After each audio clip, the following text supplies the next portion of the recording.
Hi everyone, I'm Alison. I'm compulsive overeater and bulimic, and I'm abstinent and grateful.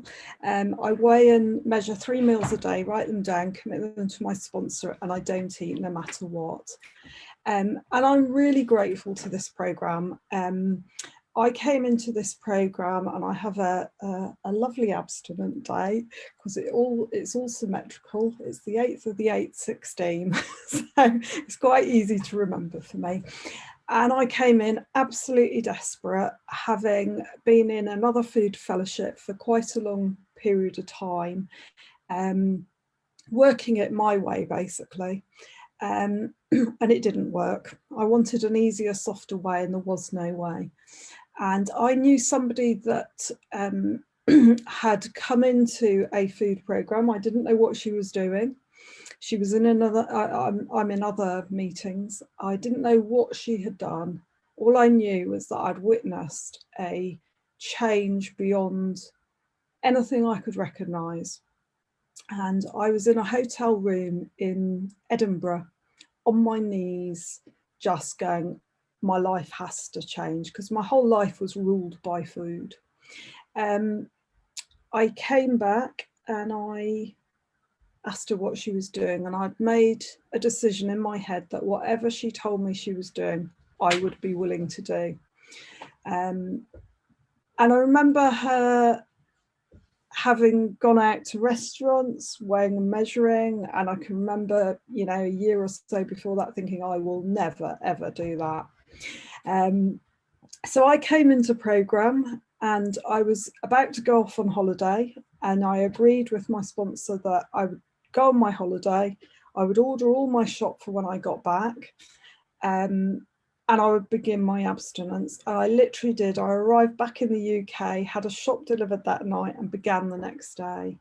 And I just was at rock bottom, and I couldn't do it anymore.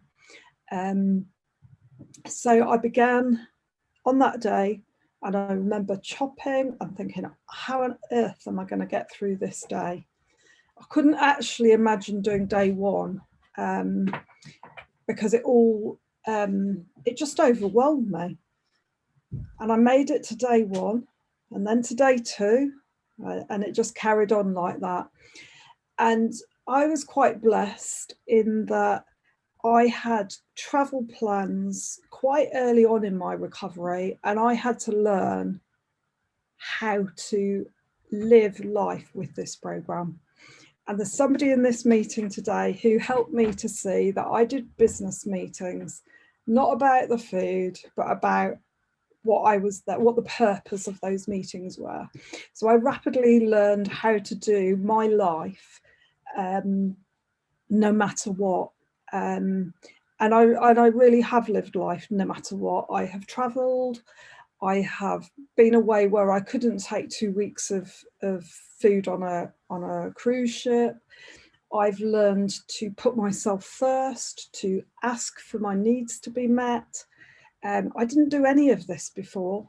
I just did what I thought other people wanted me to do, and I didn't have a concept of being able to say, actually, no, this is what my needs are.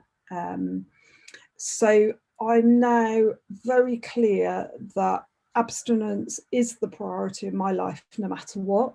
It doesn't matter what's going on. I've had situations that have been very difficult. I've had the last year where it has been incredibly difficult. Life has not been as I would have planned it. I've had a lot of very serious health challenges in my family. I've had cases where my son was taken into hospital. I literally got to the scene and went off in an ambulance, and I've had his friends bring my dinner for me as I've been sat in a hospital surrounded by about 12 people. But it didn't matter. I still had my dinner, and it didn't matter what they thought of me. My food, I needed my food to be able to sustain myself through the night. Yeah, and it really has been a case of that. I've been in hospital myself. I'm blessed in that Colin has come into recovery. In fact, he met me while I was in recovery. And now he's joined me in recovery. So I've had it where he's been able to bring food into the hospital for me. I've had other scenarios where I've had to order food in, and it's all things that I learned through my sponsor about how to cope with a variety of different situations, no matter what. No excuses. It's like, you know, I went over to a neighbour who was quite poorly. She was very unwell and had to call an ambulance. So I called the ambulance, and the next thing I did was ask Colin to bring me a packed lunch over. And I don't think most normal people think, where am I going to get my food from? But that's my first thought now is, oh, what about my next meal? You know, just in case. So I really have learned to be adaptable and to live life. I made some very radical changes in my first year of recovery. I was working in the corporate world. I was basically killing myself with food. Everything that happened, I ate. And by the end of it, it was Tuesday and I ate. You know, it didn't matter what it was, I ate. And I was suffering with, my blood pressure was going all over the place. And I decided I'd quit that life. And I'd find out what I was eating about as well, which I did. Because until you stop eating, you don't actually really find out what you're eating about. And I decided that why was I waiting till retirement to go and live in a beautiful part of the world? So I rang my mum and I said, I'm moving to Devon. Well, I didn't even know I was moving to Devon. I'm going to go and live by the sea. And I wasn't going to wait for retirement. Life's for living today. You know, I put my life on hold until I was slim. And I just literally up and went, and I brought 3 children, and I've got 4 children, but 3 children with me, all in the completely wrong school ages. But I knew I was doing it for me, and I knew there was a better way to live my life than what I was actually doing. And my 3 kids came with me. Didn't know where I was going to live, what job I was going to do, but I trusted in my higher power, and my higher power has been with me and helped me do that whole move. I now live by the sea. I'm in a place where people pay to come on holiday, and I'm blessed to live there all the time now. But I made those choices that were right for me. And now I'm in business with Colin, and I live the way in business I want to live, not a way that I'm told I have to, you know, live a corporate lifestyle. I don't anymore. And I'm really happy with that. And I have the flexibility to do what's right for me, and not for anybody else, but for me. I have to think about myself in that. And I've gone through a huge, long journey in recovery. I've come out of a very difficult situation, and I've had to support my children through that as well. There's been a lot of trauma, and I faced that. I still work on that all the time. So I've had a lot of professional help. Life has changed for a lot of people. I think one of the things I've been blessed with is that I've learned to deal with life on life's terms. I'm one of the people who COVID has impacted very differently, in that a lot of people have been secluded and not had a lot of contact. I've had way more contact with the health professionals than I ever wish I'd had to have because of my son. So we still have key workers coming to the home each week. And I've had to learn to deal with that, and I've had to accept things that are not what I would want. My son was very, very seriously ill back in the summer and was sectioned, and has been diagnosed with bipolar and was on intensive care for quite a few weeks. And we're living through that. And I've gone from having a teenager to now supporting somebody who basically needs a lot of support in life at the moment. But I travel hopefully, and I see that life changes. you know, and that we live for today and not what might happen. And that wasn't how my life was. My life was, thanks, my life was full of fear.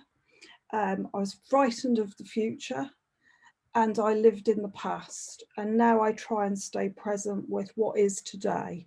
And I don't try and predict what will happen. And I'm very blessed that I can today reach out to other people. And I've found a lot of people who have experiences of what I'm going through, or they've gone through themselves, and I'm able to be there for other people who are going through different events in life that I've been through. And I think the one thing I can say is, through all the thick and thin of it all, is I've learned real resilience in it all. And if I don't like my food today, because I could have done a different choice, there's another meal coming tomorrow, and so I don't get too het up on it. It's like, there's times where I think, oh, why did I choose that? But it's just for today. It's just for this meal, I've had a lot of weight loss, and I had to adapt in my head for that. The first thing I told my sponsor when I walked into GreySheet is, I'll get to a set, I'll allow so much to be lost, and then I'll sabotage it, because that was my history. She said, okay, well, we'll deal with that when it happens. And it never did happen. So I came in with preconceived ideas of how I thought it would be. And GreySheet has given me a life back. There is no negotiation with the food. It's a set way, and that's it. And that was what I needed, because I could play with numbers and tip it upside this way and disguise it in different foods. And I was a master of that. And now I take away there's no negotiation. It just is what it is. And it gives me that time to live life in between. And I don't even think about the food, to be honest, today, other than that I need to have my three meals. And it's so much, it's like I'm programmed to, breakfast, lunch and dinner. When I travel, we took a RV through the States, not last summer, the summer before. The whole priority was about, where's the local supermarket to get the food? That was the first thing. What are we going to get through, customs? How do we have backup? Going through, we crossed the borders of Canada and then into California. And again, it was like, because you're not allowed food in crossing the borders, So everything was about, the priority is around, where's my food? Where am I going to get it? Have I got a backup? And I found that, in the boot of the car, I have backup, I've got scales, I've got, I've found a way around it. And there is a life, I have a whole new life. My kids used to say to me, oh, you'll never meet anybody if you're weighing and measuring. Colin didn't give a monkeys, and now he's joined me. So all these things that I used to believe is not, has not come true for me. I've had to let go of those beliefs and just stick with what is, and there was loads of food cravings in the beginning. There was loads of difficult times that I thought, how am I going to do it?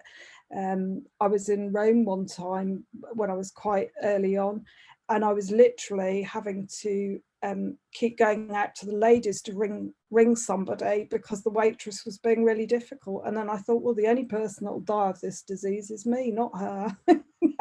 She can be as difficult as she wants. All I have to do is make the call and be willing. And I think it's willingness. And I was somebody who never asked for help. And it doesn't come easy to me to ask for help. But what I've learned is, when I reach out and I get support from the right people, I'm just abstinent and grateful. And I'm grateful to come through this last year. I'm grateful that the people in my life who've been very seriously ill are still alive. And so I'm grateful for what I've got. And life is life, and yeah, it's Tuesday, but I don't need to eat over it today.